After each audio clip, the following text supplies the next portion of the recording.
Hi friends, welcome to Harish academy. ఈరోజు వార్తల్లో నిలిచిన అంశాలను ఇన్ డీటెయిల్గా తెలుసుకునే ముందట ఒక్కొక్క హెడ్లైన్ చూద్దాము. సో అంతర్జాతీయ విషయాలకు వస్తే చైనా. ఈరోజు మనం చూస్తున్నాం, చైనాకి సంబంధించి ప్రతిరోజు న్యూస్ పేపర్లో చూస్తున్నాం చైనాకి సంబంధించిన యాప్లపైన నిషేధం అని, మరియు చైనా యొక్క విస్తరణవాదమే బలంగా కనబడుతోంది. ఇటీవల ప్రధానమంత్రి నరేంద్ర మోడీ గారి ప్రసంగంలో కూడా ఇక విస్తరణవాదానికి కాలం చెల్లింది అని మాట్లాడడం జరిగింది. సో చైనా విస్తరణవాదం ఈరోజు భారతదేశంతో పాటు చాలా ప్రాంతాలపైన పడింది. ఇటీవల వివాదాస్పదమైన హాంకాంగ్ కానివ్వండి, ఈరోజు రష్యా, భూటాన్, అలా విస్తరణవాదాన్ని అభివృద్ధి మంత్రంగా చేసుకున్న చైనా ఈరోజు చాలా వివాదాస్పద అంశాల్లో నిలుస్తోంది, చాలా దేశాలతో ఘర్షణ ఎదుర్కొంటుంది. సో అవేంటి చూద్దాము. మరియు దాంతోపాటు ఇంకొక అంశం కూడా చైనానే. అదేంటంటే మొన్న కరోనా, నిన్న G4 వైరస్, నేరు బ్యూబోనిక్ ప్లేగు, అలా తరచూ వ్యాధులకే కేంద్రంగా మారింది చైనా. అలాంటి బ్యూబోనిక్ ప్లేగ్కి సంబంధించి ఒక వార్త ఈరోజు మనకి కరెంట్ అఫైర్స్లో నిలిచింది. మరియు దాంతోపాటు ఈరోజు ఒక ప్రముఖ వ్యక్తికి సంబంధించి మనం అంశాలు చర్చించుకోవాలి. అదేంటంటే శ్యామ్ ప్రసాద్ ముఖర్జీ. మరియు దాంతోపాటు కరోనా కాలంలో కొత్త కొత్త యాప్స్ వస్తున్నాయి, మొబైల్ వ్యాన్స్ వస్తున్నాయి. ఈరోజు ధన్వంతరి రథ్ అనే పేరుతో ఒక కొత్త మొబైల్ వ్యాన్ అనేది వచ్చింది. అది దేనికి సంబంధించింది, ఎవరు డెవలప్ చేశారో అదంతా తెలుసుకుందాము. మరియు దాంతోపాటు వెంటిలేటర్లకు సంబంధించిన సమాచారం మనం తరచూ చూస్తున్నాం. వెంటిలేటర్లు ఏంటి, ఏ రకంగా ఉంటాయి, వెంటిలేటర్లు ఎట్లాంటి సమయంలో వాడతారు, ఈ సమయంలోనే ఎందుకు వెంటిలేటర్ల గురించి ప్రస్తావన అధికంగా వస్తున్నాయి. ఇలాంటి వెంటిలేటర్ల యొక్క అవసరాన్ని దృష్టిలో ఉంచుకొని కేరళకు సంబంధించి ఒక కొత్త పరికరం వార్తలు నిలిచింది. అదేంటి, అలా ఒక్కొక్క అంశము ఈరోజు డెప్త్గా వెళ్తూ వీటితో పాటు రాష్ట్రీయ అంశాలు మరియు పథకాలకు సంబంధించి కానివ్వండి, వార్తలు నిలిచిన ఇంపార్టెంట్ పర్సన్స్ ఉన్నారు ఈ రోజున, అవన్నీ ఒక్కొక్కటిగా తెలుసుకుందాం. సో ఫస్ట్ చిన్న చిన్న టాపిక్స్ కంప్లీట్ చేద్దాము. ఈరోజు ధన్వంతరి రథ్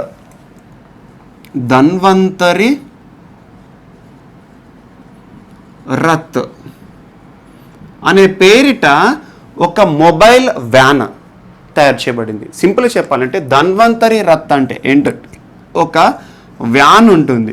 సింపుల్గా ఆ వ్యాన్లో ఏముంటాయి, అన్ని రకాల వైద్య సదుపాయాలు ఉంటాయి. ఇందులోనే ఐసీయూ కేర్ అయితే ఇంటెన్సివ్ కేర్ యూనిట్ ఏదైతే అలాంటి సౌకర్యాలు, దాంతోపాటు వెంటిలేటర్ సౌకర్యం ఉంటుంది ఆక్సిజన్ సరఫరా కోసము, మరియు ఎమర్జెన్సీ ట్రీట్మెంట్ ఇవ్వడానికి డాక్టర్స్ ఉంటారు, నర్సెస్ ఉంటారు, పారామెడికల్ స్టాఫ్, అందరితో కూడిన ఒక సంచార వైద్యశాల అనేది ఈ రోజున వార్తలు నిలిచింది. ఏ ప్రాంతానికి సంబంధించి అంటే అహ్మదాబాద్, గుజరాత్కి సంబంధించిన అహ్మదాబాద్లో ధన్వంతరి రథ్ అనే పేరిట కొత్త మొబైల్ హాస్పిటల్స్ వార్తలు నిలిచినాయి. సో ఎందుకు అంటే ప్రస్తుతం కరోనా పరిస్థితుల కారణంగా, కరోనా ఉంది, ప్రపంచాన్ని పట్టిపీడిస్తుంది, దీనికి భారతదేశం ఏమీ అతీతం కాదు. సో అలాంటి భారతదేశంలో ఈరోజు చాలామంది చూడండి, ఈవెన్ ప్రెగ్నెంట్ లేడీస్ కానివ్వండి, జ్వరం వచ్చిన వారు కానివ్వండి, ఎలాంటి వ్యాధులతో బాధపడుతున్న వారైనా, చిన్న చిన్న సమస్యలతో బాధపడుతున్న వాళ్ళని కూడా ఈరోజు హాస్పిటల్స్కి వెళ్ళడానికి భయపడుతున్నారు. కారణం ఏంటంటే ఆ హాస్పిటల్స్లో ఎవరైనా కరోనా పేషెంట్స్ ఉంటే వారి నుండి వ్యాధి సంక్రమిస్తుందనే కారణం కావచ్చు. మరియు ప్రతి ఒక్క హాస్పిటల్స్ కూడా ఈరోజు ఎక్కువగా కరోనాకి సంబంధించిన ట్రీట్మెంట్ పైన కేంద్రీకృతం. పెద్ద పెద్ద హాస్పిటల్, ప్రైవేట్ హాస్పిటల్స్ కూడా పర్మిషన్ ఇవ్వడం జరిగింది. అలా పెద్ద హాస్పిటల్స్ కానివ్వండి, అన్ని హాస్పిటల్స్లో కూడా ఈరోజు కరోనా అనే మహమ్మారి ఉంది.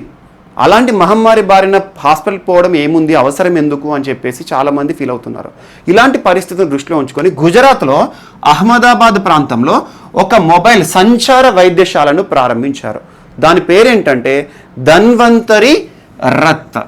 ఈ ధన్వంతరి రథ్లో ఎవరెవరు ఉంటారంటే ఎసెన్షియల్ మెడిసిన్స్ అన్నీ ఉంటాయి, బెడ్ ఉంటుంది పేషెంట్కి ట్రీట్మెంట్ చేయడానికి, దాంతోపాటు ఐసీయూకి సంబంధించిన అన్ని సౌకర్యాలు ఉంటాయి, ఇంటెన్సివ్ కేర్ యూనిట్లో ఎలాంటి సౌకర్యాలు అవన్నీ ఉంటాయి.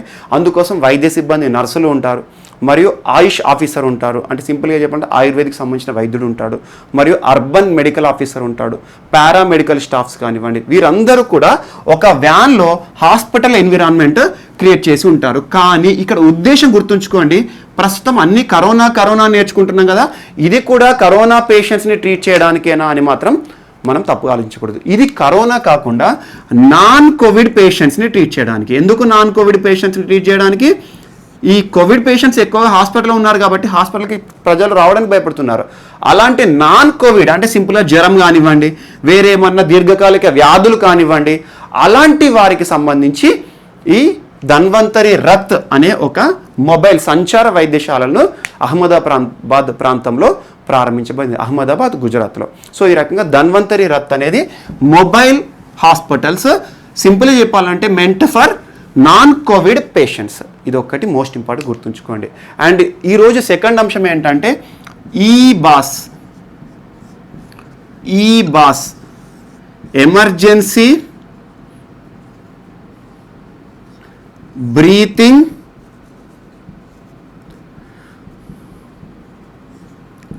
Assist system. అత్యవసరంగా శ్వాసకు సంబంధించిన శ్వాస ఇవ్వడానికి ఏర్పాటు చేయబడిన ఒక వ్యవస్థ. సింపుల్ చెప్పాలంటే ఈ బాస్ అనేది ఒక ఎక్విప్మెంట్ ఎందుకోసము తయారు చేయబడింది, ఎవరి కోసం తయారు చేయబడిందో చెప్తాను. ఈ బాస్ దీని యొక్క పేరు ఏంటంటే ఎయిర్ బ్రిడ్జ్ అనే పేరు పెట్టారు. ఈ బాస్ ఏంటంటే దీని యొక్క ఉద్దేశం అంతా కూడా ఈ బాస్ అని చెప్పాను, కానీ ఈ పరికరం యొక్క పేరు ఏంటంటే ఎయిర్ బ్రిడ్జ్. సింపుల్గా చెప్పాలంటే ఇప్పుడు ఎక్స్ప్లెనేషన్ పార్ట్లోకి మనం వద్దాం. సో ఇటీవల కరోనా పరిస్థితుల్లో కరోనా బారిన పడ్డ పేషెంట్స్ ఎవరైతే ఉంటారో వాళ్ళను ట్రీట్ చేయడానికి కామన్గా మనకి వెంటిలేటర్స్ అనేవి ఉన్నాయి. అత్యధికంగా ఇక వ్యాధి క్షీణిస్తుంది అనే పరిస్థితిలో, ఒక వ్యక్తి చనిపోయే పరిస్థితిలో వెంటిలేటర్ సాయంతో కృత్రిమ శ్వాసని ఇస్తారు. ఎందుకంటే సొంతంగా శ్వాస పీల్చుకోవడమే సమస్యగా మారుతుంది. కరోనా బారిన పడ్డ పేషెంట్స్ లంగ్స్ పైన ఎఫెక్ట్ పడుతుంది, రెస్పిరేటరీ సిస్టమ్ స్పాయిల్ అవుతుంది. అలాంటి పరిస్థితుల్లో సొంతంగా శ్వాస తీసుకోలేరు కాబట్టి అలాంటి వారికి వెంటిలేటర్స్ ఇస్తారు, కృత్రిమంగా శ్వాస పెడతారు. ఇలాంటి కృత్రిమ శ్వాస అమర్చడానికి, లేదా అది కరోనా బారిన పడ్డ పేషెంట్సే కానివ్వండి, లేకపోతే ఎలాంటి అవసరాలు కొన్ని సందర్భాల్లో ఏదైనా శారీరకంగా కానివ్వండి, ఏదైనా సమస్య వచ్చినప్పుడు శ్వాసకోశ వ్యాధులకు సంబంధించి ఎమర్జెన్సీ వెంటిలేటర్ అవసరమైన పేషెంట్స్ ఉంటారు కరోనా కాకుండా. అలాంటి వారికి ఇమ్మీడియట్గా ఎమర్జెన్సీ కింద వెంటిలేటర్ యంత్రంతో పనిచేసే ఈ వెంటిలేటర్ని అమర్చడానికి చాలా సమయం హాస్పిటల్కి వెళ్ళాలి, వెంటిలేటర్లు పెట్టాలి. అదంతా ఈ గ్యాప్ అనేది 1 to 2 hours కానీ 3 hours 4 hours అని ఉంటుంది. ఈ గ్యాప్ టైంలో ఒక పేషెంట్కి కృత్రిమ శ్వాస అందించాలి. ఎప్పటి వరకు అన్నట్టు సింపుల్గా చెప్పాలంటే మనకేమన్నా యాక్సిడెంట్ కానీ ఏదైనా గాయాలు కానీ అయినప్పుడు చూడండి, మనము ఫస్ట్ ఎయిడ్ తీసుకుంటాం. ఫస్ట్ ఎయిడ్ అంటే ఏంటి? ఆపరేషన్లు చేసుకోరు. సింపుల్గా చెప్పాలంటే ఏదన్నా దెబ్బలు తాకితే దానికి సంబంధించి మనము క్లీనింగ్ చేసుకోవడం కానివ్వండి, డెటాల్తో క్లీన్ చేయడం కానీ, పట్టి కట్టుకోవడం కానీ అలా చేస్తారు. ఎందుకు? ఏదైనా బ్లడ్ క్లాటింగ్ కానీ ఏమైనా కాకుండా, లేదా బ్లడ్ మనకి ఫ్లో అవ్వకుండా బయటికి రాకుండా హాస్పిటల్ చేరే వరకు ఒక ఫస్ట్ ఎయిడ్ తీసుకుంటాము. హాస్పిటల్లో ట్రీట్మెంట్ మనం తీసుకుంటాం. అలాంటి ఫస్ట్ ఎయిడ్ సింపుల్గా ఒక అత్యవసరంగా ఒక కృత్రిమ శ్వాస వెంటిలేటర్ కావాల్సిన ఒక పేషెంట్కి వెంటిలేటర్ని సదుపాయాలు కల్పించే ప్రదేశానికి తీసుకెళ్ళడానికి కొంత సమయం పడుతుంది. అలాంటి వారికి ఏం చేయాలి? ఈ కృత్రిమ వెంటిలేటర్ సాయంతో సింపుల్గా చెప్పాలంటే ఈ ఎయిర్ బ్రిడ్జ్ అనేది ఏంటంటే ఒక చిన్న పరికరం, బ్యాటరీ ఆపరేషన్గా పనిచేస్తుంది ఒక చిన్న పరికరం. దాన్ని ఏం చేస్తారు? ఆ వ్యక్తికి ఎవరైతే శ్వాస కావాల్సిన వ్యక్తి ఉంటారో ఆ వ్యక్తికి అమర్చుతారు. ఆటోమేటిక్గా అవుతుంది ఒక 1 or 2 hours కృత్రిమంగా శ్వాస ఇస్తుంది సింపుల్గా. అలా ఈ వెంటిలేటర్ ఏదైతే ఉంటుందో దీన్ని పర్ఫెక్ట్గా ఏదైతే వెంటిలేటర్ మన హాస్పిటల్లో అమర్చుతారో దాని దగ్గర తీసుకుపోయే వరకు ఇది ఒక సహాయం ఇస్తుంది. ఈ రకంగా ఈ బాస్ అనే ఒక చిన్న పరికరము ఈ రోజున కేరళకు సంబంధించి శ్రీ చిత్ర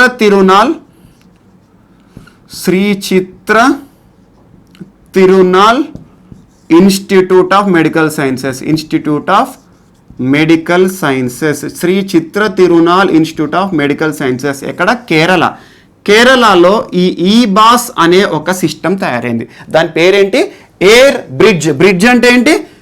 మనకి కావాల్సిన వెంటిలేటర్ పెట్టే వరకు ఈ వ్యక్తికి కొంతకాలం పాటు తాత్కాలికంగా శ్వాస ఇవ్వడానికి ఏర్పాటు చేయబడ్డ పరికరం. ఇలాంటి ఎయిర్ బ్రిడ్జ్ అనే పరికరాన్ని శ్రీ చిత్ర తిరునాల్ ఇన్స్టిట్యూట్ వారు మరియు దాంతోపాటు విప్రో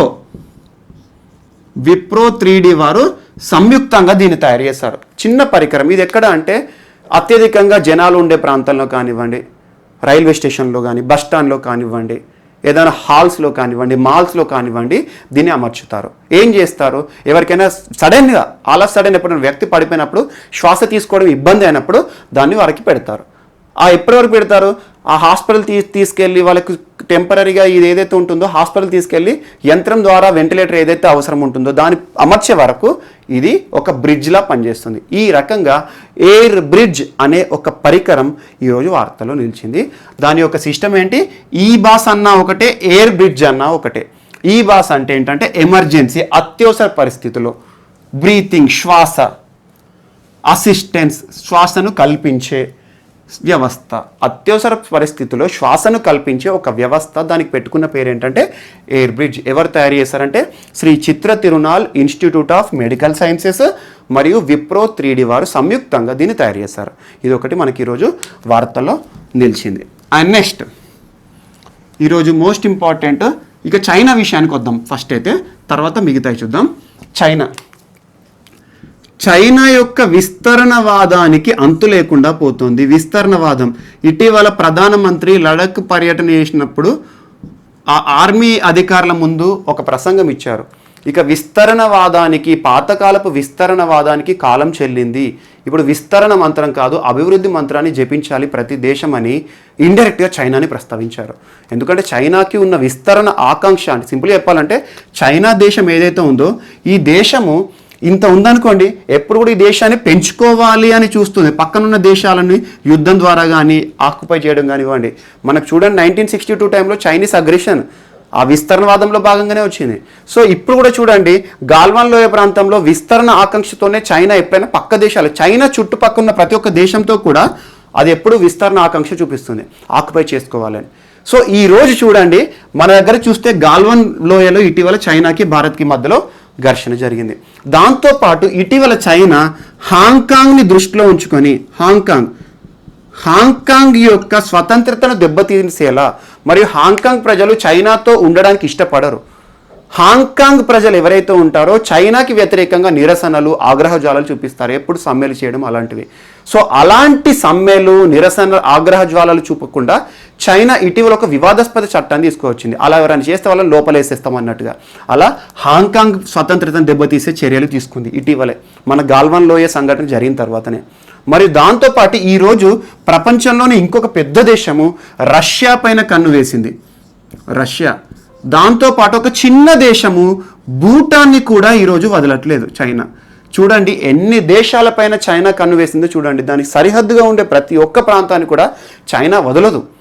సో ఇప్పుడు చూడండి రష్యాలో ఒక ప్రాంతం ఉంటుంది వ్లాడివోస్టాక్ అనే ఒక ప్రాంతం ఉంటుంది. సో ఈ వ్లాడివోస్టాక్ ఎక్కడ ఉంటుంది అంటే సింపుల్గా చైనాలో మంగోల్ ప్రాంతం, చైనా, రష్యా మరియు నార్త్ కొరియా ఈ మధ్యల ప్రాంతంలో ఈ వ్లాడివోస్టాక్ అనే ప్రాంతం ఉంటుంది. ఈ వ్లాడివోస్టాక్ అనేది ఏంటంటే ఇది ఒక పోర్ట్ సిటీ, పోర్ట్ ప్రాంతం, పోర్ట్ సిటీ. మనకు తెలుసు పోర్ట్ అంటే ఏంటి, ఆటోమేటిక్గా ఇక్కడ ఎక్కువగా సముద్రయానం లేదా నౌకాయానాల ద్వారా వాణిజ్యం జరుగుతుంది. ఒక పోర్ట్ సిటీ. దాదాపు ఒక ఇయర్లీ, సంవత్సరానికి కొన్ని వేల కోట్ల వాణిజ్యం ఈ ప్రాంతంలో జరుగుతుంది. ఎక్కడ? ఈ వ్లాడివోస్టాక్, రష్యా ప్రాంతమైన వ్లాడివోస్టాక్ ప్రాంతం నుండి వాణిజ్యం విషయానికి వస్తే కనీసం వేల కోట్ల రూపాయల వాణిజ్యము ఈ ప్రాంతంలో జరుగుతుంది, వ్లాడివోస్టాక్ సిటీ నుండి. ఇది ఎక్కడ ఉంది? ఈస్టర్న్ పసిఫిక్ ప్రాంతంలో ఉంటుంది. సో ఇటీవల చైనా ఈ వ్లాడివోస్టాక్ పైన కన్నువేసింది.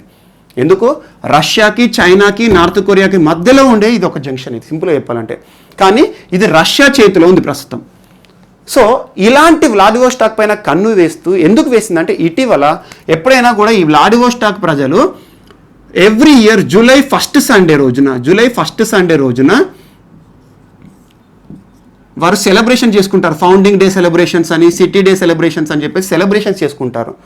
ఆ సెలబ్రేషన్ సందర్భంగా రష్యా వారి యొక్క ఆగ్రహాన్ని చూపించింది. సింపుల్గా చెప్పాలంటే వ్లాడివోస్టాక్ ప్రాంతం మాదే, రష్యా మా నుండి దౌర్జన్యంగా తీసుకుంది అని చెప్పేసి చెప్పింది.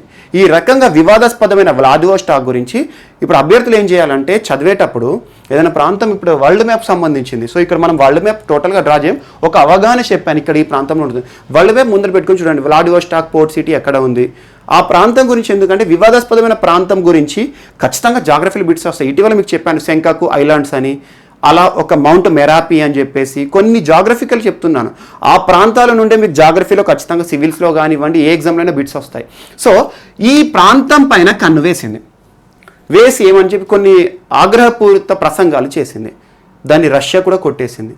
మరి ఎందుకు వ్లాడివోస్టాక్ మీద వేసింది అంటే సింపుల్ చెప్పాలంటే రష్యాకు చైనాకి మధ్యలో వ్లాడివోస్టాక్ ఎప్పుడు వచ్చింది అంటే 1860 టైంలో ఓపియం వార్ అనేది ఒకటి ఉంది.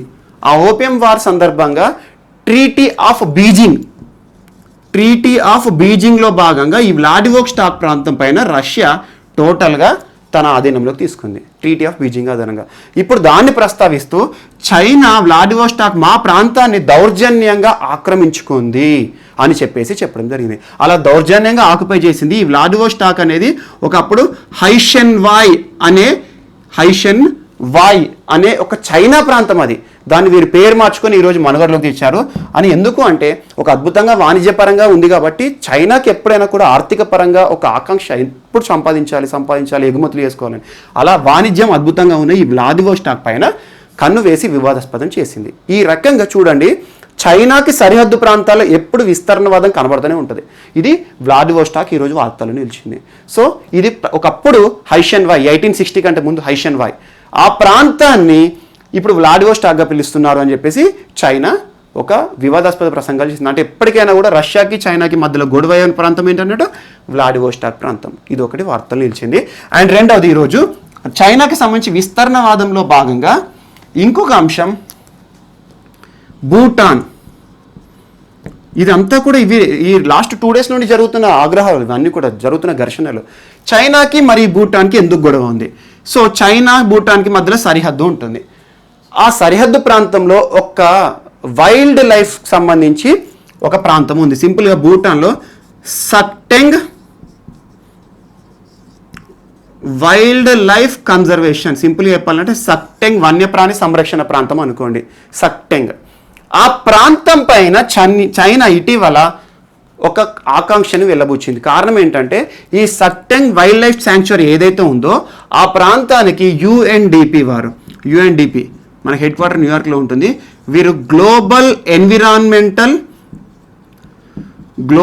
ఎన్విరాన్మెంటల్ ఫండ్ కింద కొన్ని ప్రాంతాలకి ఫండ్స్ ఇస్తారు యుఎన్డిపి వాళ్ళు. సో గ్లోబల్ ఎన్విరాన్మెంట్ మరి ఇంకోటి ఏంటంటే యుఎన్ఈపిలో ప్రోగ్రాంలో భాగంగా, యునైటెడ్ నేషన్స్ ఎన్విరాన్మెంట్ ప్రోగ్రాంలో భాగంగా అలా వీరు గ్లోబల్ ఎన్విరాన్మెంట్ ఫండ్ కింద కొన్ని ప్రాంతాలను వన్యప్రాణులకు సంబంధించి పర్యావరణానికి సంబంధించి అభివృద్ధి చేయించడానికి ఒక్కొక్క దేశానికి ఆర్థిక సహాయం చేస్తారు. ఇటీవల భూటాన్ సంబంధించి ఈ సక్టెంగ్ ప్రాంతాన్ని అభివృద్ధి చేయించడానికి ఈ గ్లోబల్ ఎన్విరాన్మెంట్ ఫండ్ అనేది ఒకటి ప్రస్తావన వచ్చింది, మీకు ఇస్తాము అని చెప్పడం జరిగింది. ఈ విషయంలో చైనా ఏం చెప్పింది అంటే వీరికి ఎలా ఇస్తారు, ఈ ప్రాంతం గురించి ఎలాంటిది ఆంక్షలు కావాలన్నా ఎలాంటి అనుమతులు కావాలన్నా మమ్మల్నే అడగాలి అని చెప్పేసి సక్టెంగ్ ప్రాంతానికి కూడా మాదే అని చెప్పేసి చైనా తన యొక్క మరొక అంశాన్ని కూడా ప్రస్తావించింది. దీనికి భూటాన్ కూడా చెప్పింది, చాలా దారుణంగా రివర్స్ కౌంటర్ ఇచ్చింది. అదేంటంటే ప్రపంచంలో కనబడ్డ ప్రతి ఒక్క అంశం కూడా మీది కాదు, సక్టెంగ్ ప్రాంతం మాదే అని చెప్పింది. దానికి మళ్ళీ చైనా ఒక కౌంటర్ ఇచ్చింది. అదేంటంటే ఇంకా అసలు భూటాన్కి చైనాకి మధ్యలో సరిహద్దు కూడా సరిగా లేదు, ఏ ప్రాంతం ఎవరిది అనేది కూడా క్లారిటీ లేదు అన్నట్టుగా అలా దూషణలు జరుగుతున్నాయి. సింపుల్గా చెప్పాలంటే ఇవన్నీ మనకు అవసరం లేదు. ఈ భూటాన్ మ్యాటర్ మాత్రం మనకు పెద్ద అవసరం లేదు, కానీ చైనాకి రష్యాకి మధ్యలో జరిగిన వ్లాడివోస్టాక్ మాత్రం ఖచ్చితంగా అవసరమే. దాన్ని చూడండి అభ్యర్థులు ఖచ్చితంగా బిట్ అనేది రావచ్చు. ఎందుకంటే ఇటీవల వివాదాస్పదమైన వ్లాడివోస్టాక్ ప్రాంతం ఎక్కడ ఉంటుంది, ఏ దేశాల మధ్యలో ఉంటుంది, నార్త్ కొరియా, రష్యా, చైనా, ఇవన్నీ వాళ్ళు మేము పక్కన పెట్టుకొని చూడండి. సో ఈ రకంగా వార్తలు నిలిచింది. సక్టెంగ్ వైల్డ్ లైఫ్ ప్రాంతం విషయంలో భూటాన్కి కూడా గొడవ జరుగుతుంది. సో ఇదొకటి. అండ్ ఇటీవల మనం చూసాం హాంకాంగ్ విషయంలో గొడవలు. హాంకాంగ్ చైనా ప్రాంతము, చైనా రష్యా ప్రాంతము, చైనా భూటాన్ ప్రాంతము, చైనా ఇండియా ప్రాంతము, చైనా వర్సెస్ వరల్డ్ కూడా నడుస్తుంది. కారణం ఏంటి? చైనాకి ప్రపంచమే వ్యతిరేకంగా ఉంది. కారణం ఏంటంటే కరోనా వైరస్ పాపము చైనా చేసిన తప్పిదమే. చైనా చేసిన తప్పిదం కాదు, కావాలని ప్రపంచాన్ని బయోవార్లోకి నెట్టింది.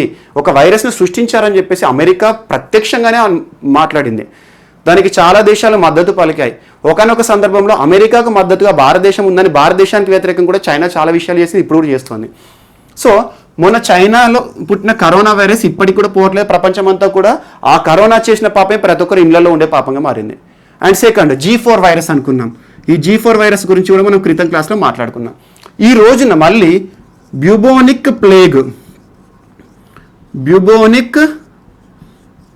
ప్లేగ్ వ్యాధి చైనా నుండి మళ్ళీ వార్తలు నిలుస్తుంది. వాస్తవానికి G4 వైరస్ అనేది పెద్ద సమస్య కాకపోవచ్చు, కానీ బ్యూబోనిక్ ప్లేగ్ అనేది మాత్రం ఖచ్చితంగా డేంజరస్ డిసీజ్. సో బ్యూబోనిక్ ప్లేగ్ ఏమీ కొత్తది కాదు, పాతదే. సింపుల్గా చెప్పాలంటే మనకు కరోనా పరిస్థితులకు సంబంధించి ఎపిడమిక్ డిసీజెస్ యాక్ట్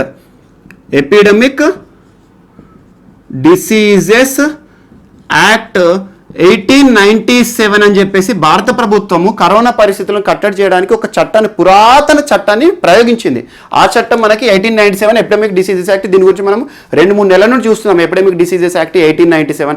అలా బ్రిటిష్ పరిపాలించినప్పుడు బాంబే ప్రాంతంలో ప్రయోగించిన ఒక చట్టాన్ని ఈరోజు భారతదేశంలో భారత ప్రభుత్వం ప్రయోగిస్తోంది. ఎందుకంటే అత్యవసర సమస్యలు, ఏదైనా వ్యాధి సమస్యలు ప్రపంచాన్ని లేదా భారతదేశాన్ని కబలిస్తున్న ఒక వ్యాధిని కట్టడి చేయడానికి భారత ప్రభుత్వం ప్రయోగించే ఒక చట్టం, పురాతన చట్టం, బ్రిటిష్ వాళ్ళ చట్టం. అది అప్పుడు బాంబే ప్రాంతంలో ప్రయోగించారు బ్రిటిష్ వాళ్ళు. ఎందుకంటే ఇదే వ్యాధి కారణంగా బ్యూబోనిక్ డిసీజ్ని అరికట్టాలి అని. మరి ఈ బ్యూబోనిక్ డిసీజెస్ అనేది ఈరోజు చైనాలో మళ్ళీ వార్తలు నిలిచింది. దాని ద్వారా దాదాపు మాంగోలియన్ ప్రాంతం, చైనాకు సంబంధించి కొన్ని మాంగోలియన్ ప్రాంతాలు ఏవైతే ఉంటాయో అక్కడ ఒక వితిన్ 2 to 3 డేస్లోనే బ్యూబోనిక్ ప్లేగ్ బారిన పడ్డ వాళ్ళు చనిపోతున్నట్టుగా అది కూడా ఇప్పుడు ప్రపంచాన్ని కబలిస్తుంది. మరి ఇదేంటి మళ్ళీ అని చెప్పేసి, సో అదొకటి కూడా వార్తలు నిలిచింది, బ్యూబోనిక్ ప్లేగ్.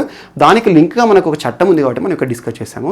అండ్ మోస్ట్ ఇంపార్టెంట్, ఈ బ్యూబోనిక్ ప్లేగ్కి సంబంధించిన కారణాన్ని శాస్త్రవేత్తలు ఏం చెప్తున్నారంటే ముర్మోట్ అనే ఒక జంతువులను తినడం ద్వారా వస్తుందట. ముర్మోట్ అంటే ఏం లేదు, ఉడత జాతి జంతువులు. మీరు ముర్మోట్ అని గూగుల్లో కొట్టండి, వస్తుంది. ఉడతలాగానే ఉంటుంది, పెద్ద సైజులో ఉంటుంది. ముర్మోట్ అనే జంతువులను తినడం ద్వారా ఈ యొక్క వ్యాధి, ఈ రోగం వస్తుందని చెప్పారు. చూడండి, చైనాలో ఎక్కువగా రోగాలు పుట్టడానికి కారణం ఏంటంటే విపరీతంగా విష సర్పాలను తింటారు, ప్రతి ఒక్కటి కూడా తింటారు వాళ్ళు. సో వారి ఆహారపు అలవాట్లు అట్లా తప్పు కాదు, ఎవరి ఆహారపు అలవాటు వాళ్ళు ఉంటాయి, వాళ్ళని మనం తప్పని చెప్పడం కాదు. వాళ్ళ పరిస్థితుల్లో, వాళ్ళ జనాభా అవసరాలు ఇస్తే, వాళ్ళ ఆకలి కారణంగా ఏది దొరికితే తింటారు, అది కాదు. కానీ ఈ ముర్మోట్ అనే ఒక జంతువు ఈ బ్యూబోనిక్ ప్లేగ్కు కారణం అని చెప్పేసి వార్తలు ఇచ్చింది. ముర్మోట్ అది ఉడత జాతికి సంబంధించింది. అది తిన్నవారు ఎవరైతే ఉంటారో వారిలో బ్యూబోనిక్ ప్లేగ్ కనబడుతుంది. బ్యూబోనిక్ ప్లేగ్ వ్యాధి పడిన వారు ఎవరైతే ఉంటారో విత్ ఇన్ ద షార్ట్ స్పాన్లో చనిపోతున్నట్టుగా వార్తలు చూస్తున్నాం. అదొకటి మనకు చైనాకి సంబంధించి ఒక అంశం ఉంది ఈరోజు. అండ్ నెక్స్ట్, ఈరోజు భారత ప్రభుత్వం కొన్ని వెబ్సైట్ల పైన కూడా బ్యాన్ చేసింది, నిషేధం విధించింది. క్రితం చూసాం మనం, చైనాకు సంబంధించిన 59 యాప్లని భారత ప్రభుత్వం నిషేధించింది. అలా టిక్ టాక్ అని కూడా మనం వింటున్నాం. అండ్ గుర్తుంచుకోండి, టిక్ టాక్ నిషేధమైంది కానీ చాలా ప్రాంతాల్లో ఫేక్ టిక్ టాక్లు మళ్ళీ వస్తున్నాయి. కానీ ఒకటి గుర్తుంచుకోండి, ప్రభుత్వం బ్యాన్ చేసినప్పుడు ఫేక్ టిక్ టాక్ని ఎట్టి పరిస్థితుల్లో వాడకండి. ఎందుకంటే టిక్ టాక్ చాలా వరకు కొన్ని మొబైల్ ఫోన్స్లో పనిచేస్తున్నాయి. కారణం ఏంటంటే ఒక ఫేక్ యాప్ అనేది సర్క్యులేట్ అవుతుంది. అలాంటి యాప్ను ఇన్స్టాల్ చేసుకుంటే టిక్ టాక్ పనిచేస్తుంది, కానీ ఎప్పుడు కూడా అవి చేయకండి. ఎందుకంటే కారణం ఏంటంటే మనకు సంబంధించి గోప్యత విషయము, ఇలాంటి అంశాల దృష్ట్యా, భద్రత విషయంలో దృష్ట్యా మరియు చైనాని ఆర్థిక పరంగా దెబ్బతీయాలనే ఉద్దేశంతో ప్రభుత్వం చేసినప్పుడు మళ్ళీ ప్రభుత్వానికి వ్యతిరేకంగా నిషేధించిన వాటిని మనకు వచ్చినా కూడా ఇన్స్టాల్ చేసుకోకూడదు. సో అలా ఫేక్ టిక్ టాక్స్ అవన్నీ కూడా వస్తున్నాయి. దానికి సంబంధించి ఏంటంటే మనకు సంబంధించే రేపు నష్టపోయే అవకాశాలు కూడా ఉంటాయి. అది ఎగ్జాంపుల్ టిక్ టాక్ చెప్పాను. ఇలాంటి యాప్ల పైన section 69A of IT act ఆధారంగా బ్యాన్ చేసింది. కారణం ఏంటంటే భారతదేశానికి సంబంధించి భద్రత సమస్యలు కానీ ఏర్పడినప్పుడు, వేరే దేశంతో మన యొక్క సమాచారం పాస్ అవుతుందన్నప్పుడు భారత ప్రభుత్వం section 69A of IT act ఆధారంగా ఎలాంటి వాటిపైన నిషేధం విధిస్తుంది. అలా ఇన్ఫర్మేషన్ టెక్నాలజీ ఐటీ మినిస్ట్రీ వారు, కేంద్ర ఐటీ మినిస్ట్రీ వారు ఇలాంటి వాటిపైన బ్యాన్ చేస్తారు. ఇదంతా మనం నేర్చుకున్నాం క్రితం క్లాస్లో. ఈ రోజున మరొక 40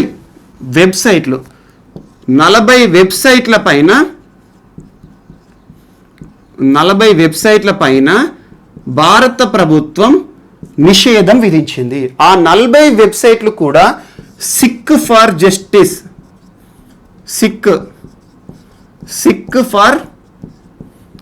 జస్టిస్ సంస్థ నడుపుతున్నవి అని చెప్పింది. సిక్ ఫర్ జస్టిస్ వీటిపైన నిషేధం వేయడానికి కూడా కారణమైన section 69A of IT act. So భారతదేశానికి సంబంధించి భద్రత సమస్యలు వస్తాయని భారత ప్రభుత్వం భావించినప్పుడు కొన్ని వెబ్సైట్ల పైన, యాప్ల పైన నిషేధం విధిస్తుంది. ఈ రోజు ఆ 59 యాప్లేమో చైనావి, కానీ ఇది చైనాకి సంబంధించినవి కాదు. 40 వెబ్సైట్లను నడుపుతున్న సంస్థ సిక్ ఫర్ జస్టిస్, ఇది అమెరికా ఆధారంగా పనిచేస్తుంది. సింపుల్ చెప్పాలంటే సిక్ ఫర్ జస్టిస్ అంటే సిక్కులకు న్యాయం జరగాలి అని చెప్పేసి రెచ్చగొట్టే కొన్ని వెబ్సైట్స్. అలా 40 వెబ్సైట్లు ఎవరికి మద్దతుగా పనిచేస్తున్నాయంటే ఖలిస్తాన్ ఉద్యమానికి సంబంధించినవి. ఖలిస్తాన్, మనం క్రితం క్లాస్లో ఖలిస్తాన్ గురించి మాట్లాడుకున్నాము, ఒకసారి రెఫర్ చేయండి. సో ఖలిస్తాన్, సింపుల్గా చెప్తున్నాను, ఖలిస్తాన్ అనేది భారతదేశంలో ఇప్పటి వరకు వచ్చిన ఒక దారుణమైన సమస్య సింపుల్ ఏంటంటే భారతదేశానికి సంబంధించి మతపరంగా ఆధారపడిన దేశం, మతపరంగా ఏర్పడిన దేశం పాకిస్తాన్.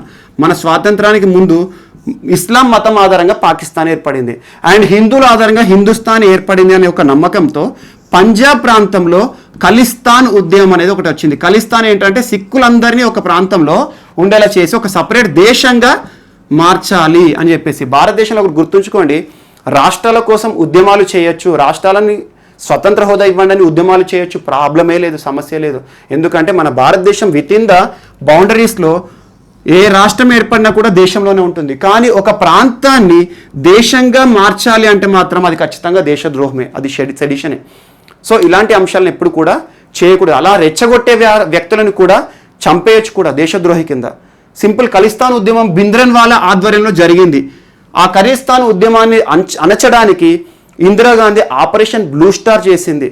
అలా ఆపరేషన్ బ్లూ స్టార్ అనేది స్వర్ణమందిరం ఆధారంగా స్వర్ణమందిరంలోకి భింద్రన్వాలను తీసుకొచ్చేసి చంపడం జరిగింది. దాని ఆధారంగా సిక్కులందరూ కూడా ఇందిరాగాంధీ పైన కక్షను పెంచుకున్నారు. ఆటోమేటిక్గా వారి చేతిలో, సిక్కు గన్మెల చేతిలోనే ఇందిరాగాంధీ మరణం. సింపుల్గా చెప్పాలంటే ఒక ప్రధానమంత్రి మరణానికి కారణమైన ఒక అంశం ఖలిస్తాన్ ఉద్యమం.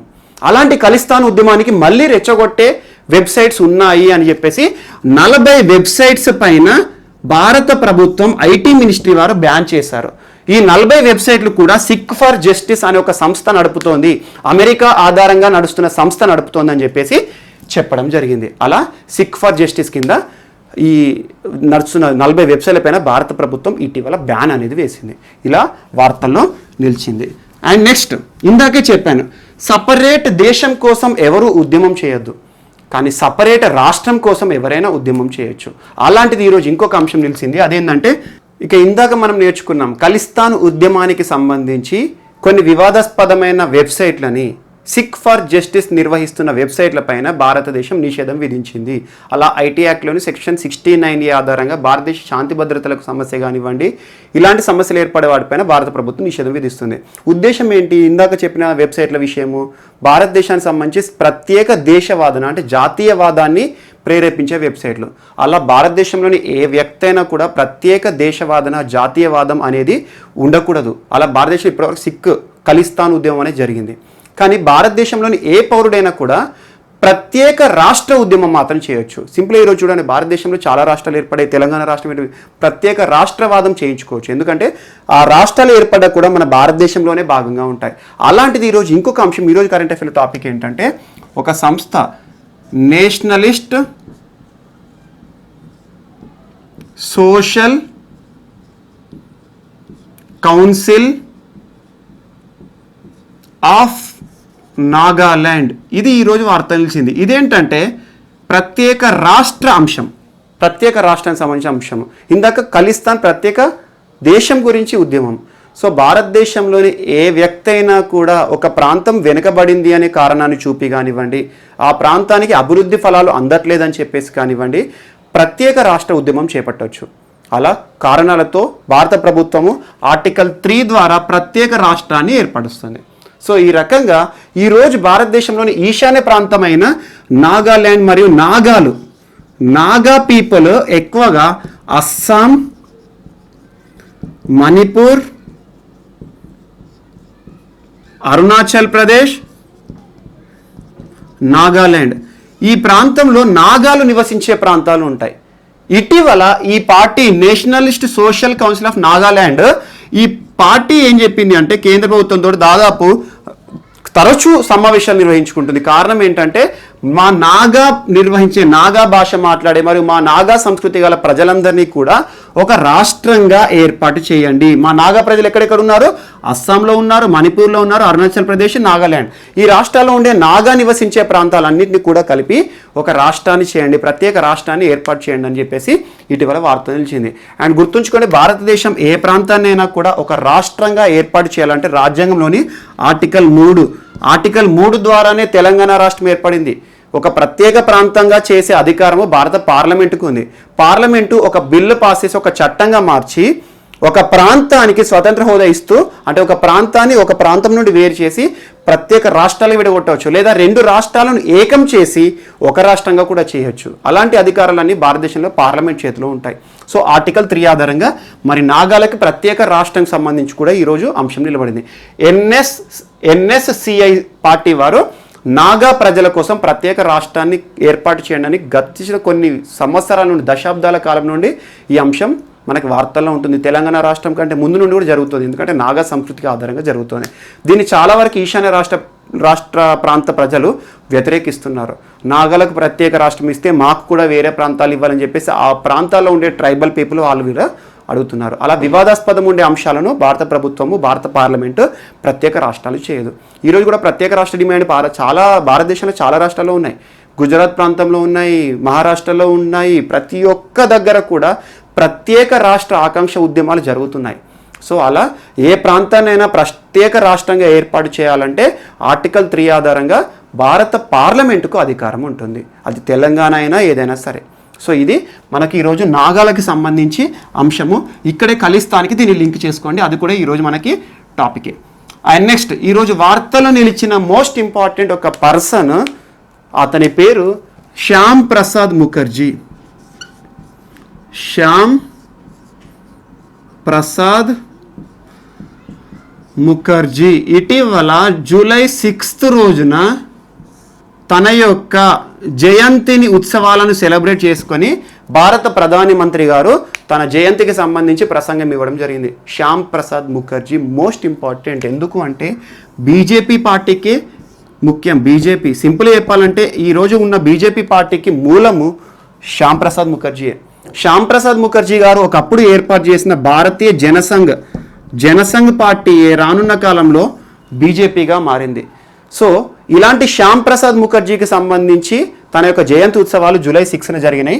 బీజేపీకి మూల పురుషుడిగా, అందుకే బీజేపీ పార్టీ ఏవైనా పథకాలు ప్రారంభించినా కూడా శ్యామ్ ప్రసాద్ ముఖర్జీ పేరు మీద ప్రారంభమవుతాయి.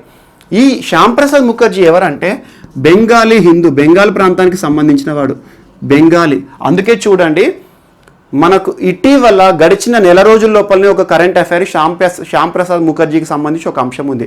అదేంటంటే బెంగాలీకి సంబంధించి వెస్ట్ బెంగాల్ ప్రాంతంలో ఒక పోర్ట్ ఉంటుంది, Kolkata port trust. Kolkata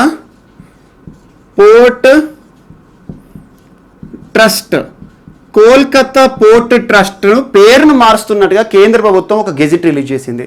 Kolkata port trust ఏ పేరుతో వచ్చింది, అది కూడా ఈసారి current affair important. Just 15 days back మన క్లాసెస్లో కవర్ చేసుకున్నాము, దానికి లింక్ చేస్తున్నాం. ఎందుకంటే ఈరోజు కోల్కతా పోర్ట్ ట్రస్ట్ ఈరోజు వార్తలు నిలిచింది. సో కోల్కతా పోర్ట్ ట్రస్ట్ పేరుని శ్యామ్ ప్రసాద్ ముఖర్జీ పోర్ట్గా మారుస్తున్నట్టుగా కేంద్ర ప్రభుత్వం విడుదల చేసింది గెజిట్ని. అలాంటి శ్యామ్ ప్రసాద్ ముఖర్జీ బెంగాల్కి సంబంధించిన హిందూ. అండ్ గుర్తుంచుకోండి, భారతదేశ రాజ్యాంగాన్ని రచించిన రాజ్యాంగ పరిషత్ ఏదైతే ఉందో, రాజ్యాంగ పరిషత్లో శ్యామ్ ప్రసాద్ ముఖర్జీ ఒక సభ్యుడు, రాజ్యాంగం రచించిన దానిలో ఉన్నాడు. అండ్ మోస్ట్ ఇంపార్టెంట్, భారతదేశంలో ఏర్పడిన మొట్టమొదటి క్యాబినెట్ నెహ్రూ ప్రభుత్వంలో మంత్రి. సో అంతటి రాజకీయ నేపథ్యం ఉన్న శ్యామ్ ప్రసాద్ ముఖర్జీ జయంతి జరిగింది. అండ్ మోస్ట్ ఇంపార్టెంట్ చూడండి, ఆర్టికల్ 370 వివాదాస్పదం అని చెప్పేసి జమ్మూ కాశ్మీర్కి స్వతంత్ర హోదా ఇచ్చిన ఆర్టికల్ 370ని తీవ్రంగా నిరసించాడు. అందుకోసము ఆర్టికల్ 370 రాజ్యాంగంలో ఉన్నందుకు తన మంత్రి పదవికి కూడా రాజీనామా చేశాడు. ఆర్టికల్ 370ని తొలగించాలి అని చెప్పేసి జమ్మూ కాశ్మీర్ ప్రాంతంలో కూడా పర్యటన చేశాడు. చివరికి తను చనిపోయింది కూడా జమ్మూ కాశ్మీర్ ప్రాంతంలోనే. జమ్మూ కాశ్మీర్ స్వతంత్ర హోదాని తీవ్రంగా నిరసించాడు. అలాంటి శ్యామ్ ప్రసాద్ ముఖర్జీని బెంగాల్ ప్రాంతం వాడు కాబట్టి వెస్ట్ బెంగాల్లో ఉన్న కోల్కతా పోర్ట్ ట్రస్ట్ పేరుని శ్యామ్ ప్రసాద్ ముఖర్జీ పోర్ట్గా మారుస్తున్నట్టుగా కేంద్ర ప్రభుత్వం గడిచిన 15 days బ్యాక్ మీరు క్లాసెస్ రెఫర్ చేయండి. ఇది మనం చెప్పుకున్నాం కోల్కతా పోర్ట్ ట్రస్ట్. ఏ రోజునంటే June 7th or June 8th classes చూడండి, అందులో మీకు దొరుకుతుంది. అండ్ నెక్స్ట్ ఈ పోర్ట్ ట్రస్ట్, ఇప్పుడు శ్యామ్ ప్రసాద్ ముఖర్జీ పోర్ట్ ట్రస్ట్ ఉంది కదా, భారతదేశంలో ఈ కోల్కతా పోర్టుకున్న స్పెషాలిటీ ఏంటంటే నదీ ఆధారిత ఏకైక పోర్టు. నదీ ఆధారిత హుగ్లీ నది పైన ఉంటుంది కోల్కతా పోర్ట్. హుగ్లీ నది పైన ఉంది. నదీ ఆధారిత ఏకైక పోర్టు భారతదేశంలో ఇప్పుడు శ్యామ్ ప్రసాద్ ముఖర్జీ పోర్ట్, నదీ ఆధారిత పోర్ట్. అండ్ లాంగెస్ట్ ఛానల్ ఉంది దీనికి, ప్రపంచంలోనే లాంగెస్ట్ ఛానల్ గల పోర్టు అండ్ ఓల్డెస్ట్ పోర్ట్ అని కూడా అనుకోవచ్చు. సో ఈ రకమైన శ్యామ్ ప్రసాద్ ముఖర్జీ పోర్ట్ ఈ రోజున మనకి ఇవాళ కరెంట్ అఫైర్స్ ఎందుకు నిచ్చింది అంటే, శ్యామ్ ప్రసాద్ ముఖర్జీ పోర్ట్ సింపుల్ చెప్పాలంటే కోల్కతా పోర్ట్ నుండి చట్టోపాధ్యాయ చట్టోగ్రామ్ పోర్ట్. ఈ చట్టోగ్రామ్ పోర్ట్ ఎక్కడ ఉంటుంది? బంగ్లాదేశ్. కోల్కతా పోర్ట్ ఎక్కడ ఉంటుంది? ఇండియా. ఇండియా బంగ్లాదేశ్ మధ్యలో ఒక కొత్త ఫెసిలిటీ, అదేంటంటే ఎంవి ఏషియాటిక్ మూన్ అనే ఒక నౌక లేదా రెండు ప్రాంతాల మధ్యలో కొత్త సర్వీస్ ఏర్పాటు చేస్తున్నట్టుగా వార్తలు నిలిచింది. అంటే సింపుల్గా ఇండియా బంగ్లాదేశ్ మధ్యలో మనకి ట్రేడ్ అనేది జరుగుతుంది కదా పోర్టుల ద్వారా.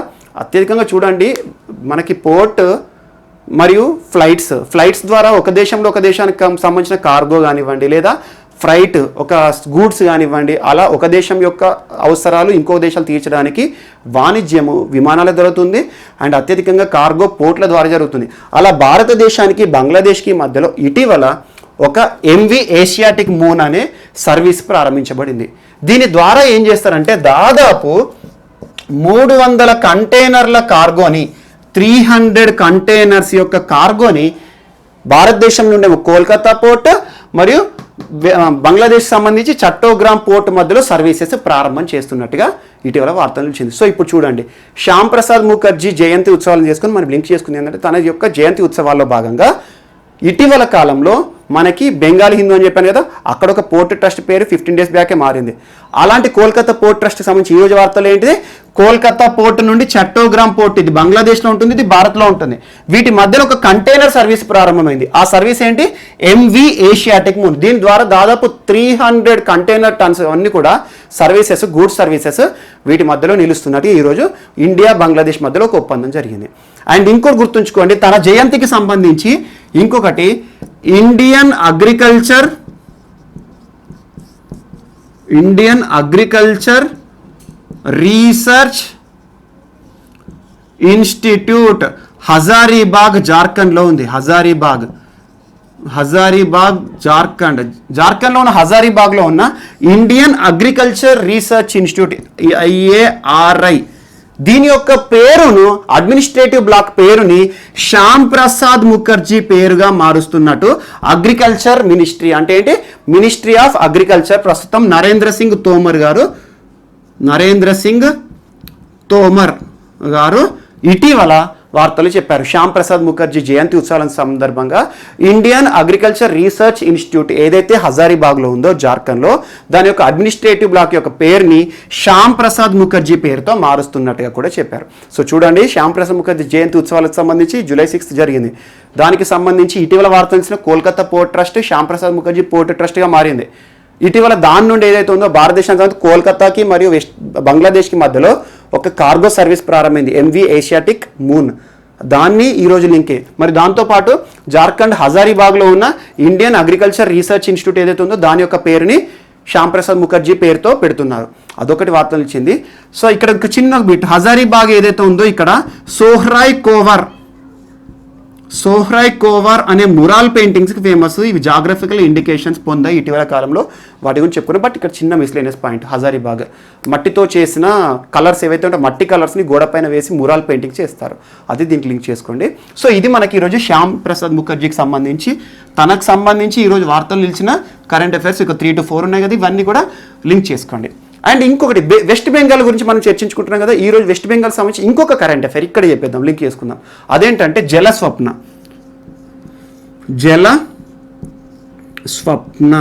ఎవరి జల స్వప్న? సో మన తెలంగాణ రాష్ట్రంలో తెలంగాణ ప్రభుత్వం ఏర్పడ్డాక, తెలంగాణ రాష్ట్రం వచ్చిన తర్వాత ప్రతిష్టాత్మక కార్యక్రమం మిషన్ భగీరథ అనేది ఏర్పడింది. మనకు తెలుసు మిషన్ భగీరథ కార్యక్రమం దేనికోసం ఉద్దేశించబడింది? రాష్ట్ర ప్రజలందరికీ కూడా త్రాగునీరు అందించాలి, నీటి సౌకర్యం అందించాలి. ఫ్లోరైడ్ ప్రాంతాల్లో ఫ్లోరైడ్ సమస్యను అంతమొందించడానికి కానివ్వండి, నీరు లేక అలమటిస్తున్న ప్రాంతాలు ఏవైతే ఉంటాయో ప్రతి ఇంటికి కూడా నల్ల కనెక్షన్ ఇవ్వడం అనేది మిషన్ భగీరథలో భాగంగా నడిచింది. మిషన్ భగీరథ, ఇంటింటికి నల్లా నీరు అని చెప్పి ప్రాతిపదిక నడిచింది. అలా ప్రతి ఒక్క వ్యక్తికి కూడా జీవించే హక్కు, ఆర్టికల్ 21లో జీవించే హక్కులో పరిశుభ్రమైన నీరుని కల్పించడం కూడా ప్రభుత్వం యొక్క బాధ్యత.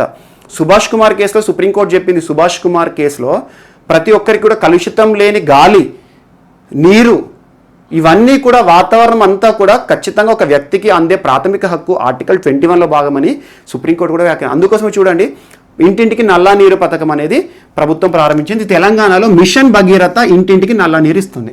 తాగడానికి మన యొక్క అవసరాల కోసం. సో మిషన్ భగీరథ కార్యక్రమాన్ని స్ఫూర్తిగా తీసుకొని ఇటీవల వెస్ట్ బెంగాల్ ముఖ్యమంత్రి మమతా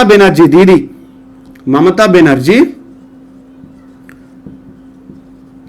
జలస్వప్న అనే ఒక కార్యక్రమానికి శ్రీకారం చుట్టారు. జలస్వప్న అంటే నీటి యొక్క కోరిక, నీటి యొక్క ఆశ తీరుతుంది, జలస్వప్నం అనేది నెరవేరుతుంది, మీ స్వప్నం నెరవేరుతుంది, మీకు నీరు ఇస్తామని చెప్పేసి జలస్వప్న అనే ఒక కార్యక్రమాన్ని, దీని ద్వారా గ్రామీణ ప్రాంతాల్లో నివసించే 2 కోట్ల మందికి త్రాగునీటి సౌకర్యాలు కల్పిస్తున్నాము అని చెప్పేసి మమతా బెనర్జీ వెస్ట్ బెంగాల్ చీఫ్ మినిస్టర్ ప్రసంగించడం జరిగింది. సో ఎట్లా అడుగుతారు ఎగ్జామ్లో బిట్ అంటే తెలంగాణలో మిషన్ భగీరథ, వెస్ట్ బెంగాల్లో జలస్వప్న. సో తెలంగాణలో రైతు బంధు, ఛత్తీస్గఢ్లో రాజీవ్ గాంధీ కిసాన్ న్యాయ యోజన, ఒడిశాలో కాలియా, అలా ఒక పథకము వార్తల్లో నిలుస్తున్నప్పుడు అన్ని పథకాలు మన రాష్ట్రంలో చూసేవి చాలా రాష్ట్రాల్లో ఉంటాయి, కానీ పేరు వేరు ఉంటాయి, ఉద్దేశాలు ఒకటే ఉంటాయి. అలా బెనిఫిట్స్ కొన్ని మారుస్తూ ఉంటారు. సో మన రాష్ట్రంలో అమలవుతున్న పథకాలని వేరే రాష్ట్రంలో ఏ పేరుతో ఉన్నాయి అన్నీ అవసరం లేదు. ఈరోజు వార్తలు నిలిస్తే చూడండి, ఎందుకంటే దీని గురించి ప్రత్యేకంగా తెలంగాణ మంత్రి కేటీఆర్ గారు ప్రసంగించారు. మన తెలంగాణ భారతదేశానికే దిశానిర్దేశాన్ని చూపుతుంది. మన తెలంగాణ రైతు బంధు ఆధారంగా పిఎం కిసాన్ అని చెప్పేసి నరేంద్ర మోడీ గారు ప్రారంభించారు రైతులకు పెట్టుబడి సాయం కోసం. దాంతోపాటు మన తెలంగాణ మిషన్ భగీరథ ఆధారంగానే స్ఫూర్తిని తీసుకొని ఈరోజు వెస్ట్ బెంగాల్ ముఖ్యమంత్రి మమతా బెనర్జీ గారు కూడా జలస్వప్న సేమ్ మనలాంటి పథకం ప్రారంభించారని చెప్పేసి ఈ రోజున వార్తలు నిలిచింది. సో ఇది తెలంగాణ కరెంట్ అఫైర్ కాదు, మనకి వెస్ట్ బెంగాల్ సంబంధించి జాతీయ అంశాలు మన తెలంగాణకు లింక్ చేసుకోండి. ఇప్పుడు మన వెస్ట్ బెంగాల్ సంబంధించి ఇవన్నీ చర్చించుకుంటున్నాం కాబట్టి దానికి లింక్ చేసుకోండి. ఇది ఒక అంశం మనకి ఈరోజు వార్తల్లో నిలిచింది. అండ్ మోస్ట్ ఇంపార్టెంట్ నెక్స్ట్, ఇటీవల మనము ఎన్నికల సంస్కరణల గురించి తరచూ చర్చిస్తున్నాం. ఎన్నికల సంస్కరణలో భాగంగా సెక్షన్ 60 ఆఫ్ ఆర్పీ యాక్ట్ దాదాపు 2-3 క్లాసులు చెప్పాను. ఆర్పీ యాక్ట్ 1951 ఆధారంగా బ్యాలెట్ ఓటు గురించి చర్చించుకున్నాం. అలాంటి బ్యాలెట్ ఓటు సంస్కరణలు అనేవి బీహార్ ఎన్నికల నుండి అమల్లోకి వస్తాయి. సో కోవిడ్-19 లక్షణాలు ఉన్న వారిని మరియు 60 సంవత్సరాలు పైబడిన వారు ఎవరైతే ఉంటారో వారికి పోస్టల్ బ్యాలెట్ ద్వారా వేసుకోవచ్చు. Postal vote. సో దీనిలో ఇంకొక అంశాన్ని కూడా చేర్చాలని ఇటీవల ఎన్నికల సంఘం ప్రస్తావించింది. ఆ అంశం ఏంటంటే, ఇప్పుడు చూడండి, మన భారతదేశంలో బీజేపీ ప్రభుత్వం వచ్చినాక 1 నేషన్ 1 ట్యాక్స్ అయింది. 1 నేషన్ 1 ట్యాక్స్ ఏంటది? జిఎస్టి. 1 నేషన్ 1 రేషన్ అవ్వబోతోంది. అంటే ఏంటి? దేశంలో ఉండే ప్రజలు ఎవరైతే ఉంటారో అందరు కూడా రేషన్కి ఉంటాయి కదా. ఇటీవల లాక్డౌన్ పరిస్థితుల కాలంలో ఇది ఎక్కువగా వచ్చింది అంశం. కొన్ని ప్రాంతాల్లో ఉండేవారు ఎవరైతే ఉంటారో, ఒక ప్రాంతం నుండి ఒక ప్రాంతం, ఒక రాష్ట్రం నుండి ఒక రాష్ట్రంకి వెళ్ళిన కూలీలు ఎవరైతే ఉంటారో వారి యొక్క రేషన్ సౌకర్యాన్ని వాళ్ళ ఉన్న ప్రాంతంలోనే వాడుకోవాలి అని చెప్పేసి 1 నేషన్ 1 రేషన్ అని, అలా 1 నేషన్ 1 అని చెప్పేసి ప్రతి ఒక్కరిని అడుగుతుంది. ఈ రోజు అంశాలు నిలిచింది ఏంటంటే 1 నేషన్ 1 ఓటర్ ఐడి. దేశంలో ఏ వ్యక్తి అయినా కూడా చూడండి, కొంతమంది ఎగ్జాంపుల్ నా యొక్క అవసరాల కోసము నేను వేరే దగ్గర సాఫ్ట్వేర్ ఉద్యోగం చేసో లేకపోతే ఏదో ఒక పని కోసం వేరే రాష్ట్రానికి వెళ్తాను. అలా వెళ్ళినప్పుడు నా ఓటు అక్కడ ఉన్నాను కాబట్టి నేను నా ప్రాంతంకి రాలేని పరిస్థితి ఉంది, లీవ్ దొరకకపోవడం కానివ్వండి, అక్కడి వరకు వెళ్ళడం ఎందుకు అని చెప్పేసి ఉండడం కానీ నా ఓటు ఆర్టికల్ 326 రాజ్యాంగం నాకు కల్పించిన ఓటు అనేది వేస్ట్ అయిపోతుంది, వేయకుండా పోతుంది, కాస్టింగ్ చేయకుండా. సో అలాంటి ఓటు ప్రతి ఒక్కరికి కూడా ఖచ్చితంగా హక్కు అని చెప్పేసి ఎన్నికల సంస్కరణలో భాగంగా ఈ 1 నేషన్ 1 ఓటర్ ఐడి అనేది ప్రస్తావన వచ్చింది. భారతదేశంలోని ఏ వ్యక్తి అయినా ఎక్కడ ఉన్నా కూడా వారి యొక్క ఓటు హక్కును వినియోగించుకోవడానికి ఇప్పుడు ఈ 60 సంవత్సరాల పైబడిన వారికి, కోవిడ్ లక్షణాలు ఉన్న వారికి, దాంతోపాటు భారతదేశంలోని కూలీలు కానీ ఏ వ్యక్తి అయినా కూడా ఎక్కడ ఉన్నా కూడా వారి యొక్క పోస్టల్ బ్యాలెట్ ఓటు వేసుకోవచ్చు. సంబంధిత ఇప్పుడు బీహార్ ఎన్నికలు ఉన్నాయి. బీహారీ ప్రజలు తెలంగాణలో ఉన్నారనుకోండి, వారు ఇక్కడ ఉన్నప్పుడు అక్కడ ఎన్నికలకు అక్కడికి పోలేని సందర్భము ఉందనుకోండి, ఆర్థిక పరంగా ఆలోచిస్తారు. ఇక్కడ ఉన్న కూలీలు అక్కడికి ఏం వెళ్తాను, ఖర్చుతో కూడుకున్న పని, అదే ఇక్కడే ఉంటాను అనుకోండి, టైం వేస్ట్ అనుకుంటారు, ఇక్కడ లీవ్లు ఇవ్వకపోవచ్చు. ఇలాంటి పరిస్థితుల్లో వాళ్ళ ఓటు అనేది దుర్వినియోగం లేదా వాళ్ళ ఓటు అనేది క్యాస్ట్ కాకుండా ఉండకపోవడం ఎందుకు అని చెప్పేసి 1 నేషన్ 1 ఓటర్ ఐడి అంటే ఇక్కడ ఉన్నవాడు పోస్టల్ బ్యాలెట్ రాసి అక్కడ వేయవచ్చు అని చెప్పేసి నిబంధనలు ఈ రోజున 1 నేషన్ 1 ఓటర్ ఐడి అనే అంశం కూడా వార్తలు నిలిచింది. సో సెక్షన్ 60లో పోస్టల్ బ్యాలెట్ అనేది ఏదైతే ఉంటుందో దానిలో ఇది కూడా ఈరోజు అప్డేట్. సో ఇది ఎందుకంటే ఎన్నికల ముందు సంస్కరణలు అనేవి వస్తూ ఉంటాయి, ఎన్నికల ముందు ఓటర్ కార్డు అప్లై చేసుకోమని చెప్తారు. సో ఇలాంటివి ఉంటాయి. ఆర్టికల్ 326 ఓటు హక్కు అనేది ప్రతి ఒక్కరికి మనకు 5 ఏళ్ళకి ఒకసారి వచ్చే పండుగ లాంటివి. సో దాన్ని ఖచ్చితంగా మనం వాడుకోవాలి. అండ్ నెక్స్ట్ ఈరోజు సిబిఎస్ఈ మరియు ఫేస్బుక్, సిబిఎస్ఈ మరియు ఫేస్బుక్ ఈ రెండు సంస్థలు సంయుక్తంగా కూడా ఆన్లైన్ టీచర్ ట్రైనింగ్ ప్రోగ్రామ్ని కండక్ట్ చేయబోతున్నాయి. Online teacher student training program. Simple matter ఇది ఏంటంటే central board of secondary education మరియు ఫేస్బుక్ సంస్థతో కలిసి ఇటీవల ఆన్లైన్ ఎడ్యుకేషన్ సంబంధించి విధి విధానాల రూపకల్పనలో యాక్టివ్గా పార్టిసిపేట్ చేస్తున్నాయి. టీచర్లకి కొంతమందికి ఆన్లైన్ ఎడ్యుకేషన్ పైన వాళ్ళను కూడా ఎడ్యుకేట్ చేయాలి. దాంతోపాటు దాదాపు కనీసం 30,000 మంది విద్యార్థులకి ఆన్లైన్ ఎడ్యుకేషన్ అనేది ఇవ్వాలని చెప్పేసి పైలట్ ప్రాతిపదికన కొన్ని ఆలోచిస్తున్నాయి. కానీ దీనికి సంబంధించిన విధి విధానాలు అన్నీ కూడా రాలేదు. ఇది ఒకటి మనకు వార్తలు నిలిచింది. And next topic. సో మనకి ఈరోజు వార్తలు నిలిచిన ఇంకొక అంశం ఏంటంటే ఆకాశ్ క్షిపణి వ్యవస్థకి సంబంధించి. ఆకాశ్ క్షిపణి వ్యవస్థకి సంబంధించింది. క్షిపణి వ్యవస్థ. సో ఆకాశ్ క్షిపణులకు సంబంధించి ఈ మిసైల్స్కి సంబంధించి ఒక అగ్రిమెంట్ జరిగింది 2 సంస్థల మధ్యలో. అదేంటంటే డిఆర్డిఎల్ మరియు బిడిఎల్ సంస్థల మధ్యలో. డిఆర్డిఎల్ అంటే ఏంటంటే defence research and development laboratory.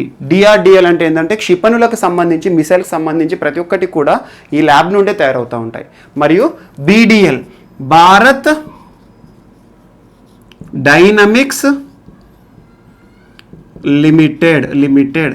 So డిఆర్డిఎల్కి సంబంధించి ప్రస్తుతం దాని యొక్క చీఫ్ దశరథ రామ్ గారు ఉన్నారు. మరియు బీడిఎల్కి సంబంధించి రాధాకృష్ణ గారు దాని యొక్క చీఫ్ ఉన్నారు. వీరి మధ్యలో ఒక అగ్రిమెంట్ జరిగింది. అదేంటంటే ఈ ఆకాశ్ క్షిపణి వ్యవస్థకి సంబంధించి ట్రాన్స్ఫర్ ఆఫ్ టెక్నాలజీ మరియు లైసెన్స్ అగ్రిమెంట్. అంటే సింపుల్ చెప్పాలంటే ఈ 2 సంస్థల మధ్యలో కూడా ఆకాశ్ క్షిపణికి సంబంధించి ఎలాంటి టెక్నాలజీ ఉంటుంది, ఏ రకంగా ఉంటుంది అని చెప్పేసి ఈ 2 సంస్థలు కలిసి ఇక మనకి ఆకాశ్ క్షిపణి వ్యవస్థ పైన పరిశోధన చేస్తున్నట్టుగా చెప్పడం జరిగింది. అలా ఆకాశ్ క్షిపణి వ్యవస్థకు సంబంధించి ట్రాన్స్ఫర్ ఆఫ్ టెక్నాలజీ మరియు లైసెన్స్ అగ్రిమెంట్ మధ్యలో ఇటీవల ఏ సంస్థల మధ్యలో డిఫెన్స్ సంబంధించి ఏ సంస్థల మధ్యలో ఒప్పందం జరిగింది అంటే బిడిఎల్ భారత్ డైనమిక్స్ లిమిటెడ్ మరియు డిఆర్డిఎల్. దీనికి సంబంధించి చీఫ్ చూసుకోండి దశరథ రాము మరియు రాధాకృష్ణ గారు. సో ఇదొకటి మనకి ఈరోజు వార్తల్లో నిలిచింది. అండ్ నెక్స్ట్ మెడికల్ డివైజెస్ సంబంధించి అంటే సింపుల్ చెప్పాలంటే మెడికల్ ఎక్విప్మెంట్స్ ఉంటాయి. కొన్ని పరికరాలు మనకి మెడిసిన్ రిలేటెడ్గా డయాగ్నోసిస్ చేయడానికి కానివ్వండి ఉపయోగించే పరికరాలు కానివ్వండి, స్టెథోస్కోపే కానివ్వండి, రకరకాల మెడికల్ ఎక్విప్మెంట్స్ ఉంటాయి మెడికల్ డివైజెస్. ఈ మెడికల్ డివైజెస్ అన్నిటినీ కూడా ప్రైస్ రెగ్యులేట్ చేయాలి. ఒక్కొక్క దగ్గర ఒక్కో రకంగా ఉంది, ఈ రేట్ అనేది అస్తవ్యస్తంగా ఉంది అని చెప్పేసి దానికి సంబంధించి ఇటీవల యూనియన్ హెల్త్ మినిస్ట్రీ గారు హర్షవర్ధన్ గారు ఒక చట్టాన్ని తీసుకొస్తున్నారని చెప్పారు. అదేంటంటే medical devices at affordable price. అంటే ప్రతి ఒక్కరు కూడా సులభంగా వాటిని దక్కించుకునేలా, అంటే ఇష్టం ఉన్నట్టుగా రేట్ ఎక్కువ ఉంటే కొంతమంది కొనలేరు. అలా మెడికల్ డివైజెస్ అన్నిటి కూడా ఒక రకమైన ప్రైజ్ స్టాండర్డ్స్ ఉండాలి అని చెప్పేసి మెడికల్ డివైజెస్ అన్నిటినీ కూడా ఇక డ్రగ్స్ కేటగిరీలో చేర్చారు. డ్రగ్స్ అంటే సింపుల్గా మందులు ఉంటాయి కదా, భారతదేశంలో మందుల విషయంలో ఏ రకంగా ఎంత ప్రైసింగ్ అమ్మాలి, ఎలా అమ్మాలి అని చెప్పేసి ప్రతి ఒక్క డ్రగ్కి సంబంధించి ఒక సంస్థ ప్రైసింగ్ని రెగ్యులేట్ చేస్తుంది. ఆ సంస్థ ఏంటంటే నేషనల్ ఫార్మస్యూటికల్ ప్రైసింగ్ అథారిటీ. ఈ సంస్థ దేని ఆధారంగా పనిచేస్తుంది అంటే drugs and cosmetics act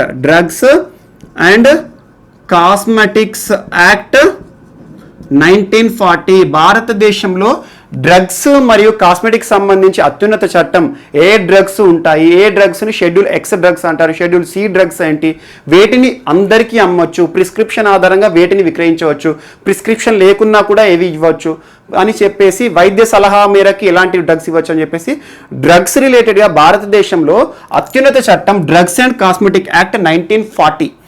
and వీటికి సంబంధించి ప్రైజింగ్ విషయంలో drugs and cosmetics pricing rules 1943 వీటి ఆధారంగా పనిచేస్తుంది. ముఖ్యంగా డ్రగ్ అండ్ కాస్మెటిక్ యాక్ట్ 1940 అనేది మోస్ట్ ఇంపార్టెంట్. దీని ఆధారంగా ఈ నేషనల్ ఫార్మాస్యూటికల్ ప్రైసింగ్ అథారిటీ అనేది మనకి ఇప్పటి నుండి మెడికల్ డివైజెస్ని కూడా డ్రగ్స్ స్టాండర్డ్ కింద, ఈ డ్రగ్స్ యాక్ట్ కింద కన్సిడర్ చేసేసి వాటన్నిటిని కూడా భారతదేశంలో ప్రైస్ రెగ్యులేట్ చేయాలి అనే ఒక విధి విధానంలోకి తీసుకురావడం జరిగింది. ఇటీవల యూనియన్ హెల్త్ మినిస్ట్రీ హర్షవర్ధన్ గారు ఇకపై మెడికల్ డివైజెస్ అన్నింటినీ కూడా డ్రగ్స్ కేటగిరీలో చేర్చుతున్నట్టుగా చెప్పారు. ఇక దానికి సంబంధించి ప్రైసింగ్ అంతా కూడా ఇక మీదట నేషనల్ ఫార్మాస్యూటికల్ ప్రైసింగ్ అథారిటీయే చూసుకుంటుంది అని చెప్పడం జరిగింది. ఈ రకంగా 2 సంస్థలు కూడా వార్తల్లో నిలవడం జరిగింది. అండ్ నెక్స్ట్ ఈరోజు వార్తల్లో నిలిచిన వ్యక్తులు, ఒకటి బిష్ణు దాస్,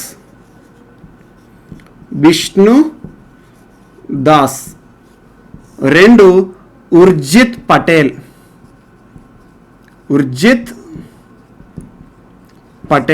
బిష్ణుదాస్ మరణాలలో ఈరోజు వ్యక్తుల కిందికి వస్తాడు, మరణించాడు. ఈ బిష్ణుదాస్ ఎక్కడికి సంబంధించిన వాడు అంటే ఒడిషాకి సంబంధించిన బిష్ణుదాస్ బిజు జనతా దళ్లో యాక్టివ్గా ఉండే Biju Janata Dal party, Biju Janata Dal BJD party most important. Biju Janata Dal ఈరోజు ఒడిషా ప్రభుత్వంలో ఉంది, ఒడిషాని రూల్ చేస్తుంది బిజు జనతా దళే, నవీన్ పట్నాయక్ గారు. సో బిజు జనతా దళ్ పార్టీకి సంబంధించిన కీలకమైన నేత, మాజీ మంత్రి ఇటీవల తను చనిపోవడం జరిగింది. ఇటీవల మరణించిన బిష్ణుదాస్ ఏ ప్రాంతానికి సంబంధించిన వాడంటే ఒడిషా, తను ఏ పార్టీకి సంబంధించిన వాడంటే బీజేడీ, బిజు జనతా దళ్. తను మాజీ మంత్రి, ఇటీవల అనారోగ్యం పాలై చనిపోవడం జరిగింది. అండ్ నెక్స్ట్ ఉర్జిత్ పటేల్ ఈరోజు ఒక పుస్తకం రాశాడు, over draft saving the Indian saver. So Urjit Patel మనకు తెలుసు, చాలా కీలకమైన వ్యక్తి, ప్రముఖమైన వ్యక్తి కూడా. ఆర్బీఐ మాజీ గవర్నర్ ఉర్జిత్ పటేల్, ఆర్బీఐ మాజీ గవర్నర్ రాజీనామా చేసి వెళ్ళిపోయాడు. కొన్ని కారణాల ద్వారా ప్రభుత్వంతో పడక అవి రకరకాల కారణాలు రాజీనామా చేసి వెళ్ళడం జరిగింది. రాజీనామా చేసేసి ఉర్జిత్ పటేల్ గారు జరిగారు. ఆ తర్వాత ఆర్బీఐ గవర్నర్గా పనిచేసిన తర్వాత తను ప్రజెంట్ ఇటీవల మనం 10 days బ్యాక్ తను ఒక సంస్థకి చైర్మన్గా వచ్చారన్నాను. అదేంటంటే national institute of public finance and policy. దీనికి సంబంధించిన క్లాస్ మనం 10 days బ్యాక్ చెప్పుకున్నాను. ప్రస్తుతం దీనికి చైర్మన్గా ఉర్జిత్ పటేల్ గారు రావడం జరిగింది. సో ఉర్జిత్ పటేల్ 2 రకాలుగా ఇప్పుడు ఇంపార్టెంట్ ఏంటంటే దీనికి చైర్మన్ ఈ ఉర్జిత్ పటేల్ ఈ రోజున ఒక పుస్తకాన్ని కూడా రిలీజ్ చేయడం జరిగింది. అదేంటంటే over draft saving the Indian saver. So మనకి కాంపిటేటివ్ ఎగ్జామ్లో కొన్ని పుస్తకాలు కూడా వార్తలు నిలుస్తాయి. వార్తల్లో చాలా పుస్తకాలు ఉంటాయి, మీరు చూడండి. ఒక పుస్తకం రచయిత ఎవరైనా అడుగుతారు, కానీ ఏ పుస్తకాలు చదవాలని ఒక డౌట్ ఉంటుంది. కానీ గుర్తుంచుకోండి, వార్తల్లో నిలుస్తున్న పుస్తకాలు లాస్ట్ 6 monthsలో ప్రముఖ వ్యక్తులు లాంచ్ చేసిన పుస్తకాలు కానివ్వండి, ప్రముఖ వ్యక్తులు రాసిన పుస్తకాలు కానివ్వండి, ప్రముఖ వ్యక్తులు చనిపోయిన వారు ఎవరైతే ఉంటారో వారికి సంబంధించిన పుస్తకాలు కానివ్వండి, ఇలాంటి పుస్తకాల గురించి ఒక బిట్ అడుగుతారు. అంతే తప్పితే భూమి మీద ఉన్న అన్ని పుస్తకాల గురించి అడగరు. సో ఈ పుస్తకం గురించి ఈసారి అడగవచ్చు. ఎకానమీ రిలేటెడ్ కూడా important. Over draft saving the Indian saver అని చెప్పేసి ఈ పుస్తకాన్ని ఇటీవల ఉర్జిత్ పటేల్ గారు తను రాసిన పుస్తకాన్ని రిలీజ్ చేయడం జరిగింది. ప్రస్తుతం ఉర్జిత్ పటేల్ గారు మనకి national institute of public finance and పాలసీకి చైర్మన్గా ఉన్నారు. ఈ రకంగా వార్తలు నిలిచిన వ్యక్తులు. అండ్ నెక్స్ట్ ఈరోజు రాష్ట్రీయ అంశాల విషయానికి వస్తే, ఆంధ్రప్రదేశ్లో రైతు భరోసా కేంద్రాలు ఉన్నాయి. మనకు తెలుసు రైతు భరోసా, ఇటీవల తరచూ వీటి గురించి చర్చించుకుంటున్నాం, వార్తలు నిలుస్తున్నాయి. రైతు భరోసా కేంద్రాలు వైఎస్ జగన్మోహన్ రెడ్డి గారి పాలన 1 year అయిన సందర్భంగా మే 30వ తేదీన వీటిని ప్రారంభించబడింది. మే 30న అలా రైతులను ఆదుకోవాలనే ఉద్దేశంతో రైతు తన గ్రామం నుండి అడుగు బయట పెట్టకుండా వారి యొక్క ఏవైతే ఉంటాయో వారికి అన్ని సౌకర్యాలు కల్పించాలని ప్రతి గ్రామంలో కూడా రైతు భరోసా కేంద్రాలు కల్పిస్తున్నట్టుగా ఒక కార్యక్రమం ప్రతిష్టాత్మకంగా ఆంధ్రప్రదేశ్ ప్రభుత్వం చేపట్టింది. ఈ రోజున రైతు భరోసా కేంద్రాలను వైఎస్ఆర్ పేరు మీదకి మార్చింది. వైఎస్ రాజశేఖర రెడ్డి గారి పేరు మీదకి మార్చింది. అంటే ఇకపై రైతు భరోసా కేంద్రాలు ఎవరి పేరుతో పిలుస్తారు? వైఎస్ఆర్ రైతు భరోసా కేంద్రాలుగా చలమణలో ఉంటాయి. అలా రైతు భరోసాలకి దివంగత మాజీ ముఖ్యమంత్రి రైతు పక్షపాతి అంటారు. రైతుకు తను చేసిన సేవలకి గాను రైతు భరోసా కేంద్రాలను వైఎస్ఆర్ పేరు మీదుగా మార్చడం జరిగింది. అండ్ గుర్తుంచుకోండి, జూలై 8 రైతు దినోత్సవంగా ప్రభుత్వం అధికారికంగా ప్రకటించింది. వైఎస్ఆర్ జయంతిని దృష్టిలో ఉంచుకొని రైతులకు తను చేసిన సేవలకి గాను రైతుల దృష్టిలో తన గుర్తింపుకు గాను రైతు దినోత్సవంగా ప్రభుత్వం గుర్తించింది. అలా ఒకటి వార్తల్లో నిలిచింది. అండ్ నెక్స్ట్ ఈ రోజున బిఆర్ అంబేద్కర్ గారి విగ్రహం, బాబాసాహెబ్ అంబేద్కర్ గారి విగ్రహం 125 అడుగుల విగ్రహాన్ని విజయవాడలో నడి సిటీలో అంటే మధ్యలో స్వరాజ్యం మైదానంలో ప్రభుత్వం ఏర్పాటు చేస్తున్నట్టుగా చెప్పింది. విజయవాడలో స్వరాజ్యం మైదానం ఏదైతే ఉంటుందో అక్కడ బిఆర్ అంబేద్కర్ యొక్క 125 అడుగుల విగ్రహాన్ని ప్రభుత్వము ఏర్పాటు చేస్తున్నట్టుగా చెప్పింది. సో దీనికి కూడా శంకుస్థాపన కార్యక్రమాలు జూలై 8 నుండి ప్రారంభమవుతాయని చెప్పడం జరిగింది. సో మనకి డాక్టర్ బిఆర్ అంబేద్కర్, బాబాసాహెబ్ అంబేద్కర్ గారికి సూచకంగా ఇది ప్రారంభమవుతుంది. అండ్ నెక్స్ట్ ఆగస్టు 15 నుండి రాష్ట్రంలోని రైతులందరికీ కూడా ఇళ్ల పట్టాలు ఇస్తాము అని చెప్పేసి ప్రభుత్వం కీలక ప్రకటన చేసింది. అండ్ నెక్స్ట్ తెలంగాణ విషయానికి వస్తే, అండ్ ఇంకోటి ఏపీకి సంబంధించి మనకి మంగళంపల్లి బాలమురళీకృష్ణ గారు ఒకప్పుడు ఎవరైతే ఉన్నారో తనకు సంబంధించి 90వ దినోత్సవాలు జరుపుకోవడం జరిగింది. దానికి సంబంధించి కళాకారులకు పెన్షన్ ఇస్తున్న ఏకైక రాష్ట్రం ఆంధ్రప్రదేశ్ అని కూడా చెప్పడం జరిగింది. అండ్ మోస్ట్ ఇంపార్టెంట్ తెలంగాణ విషయానికి వస్తే పివి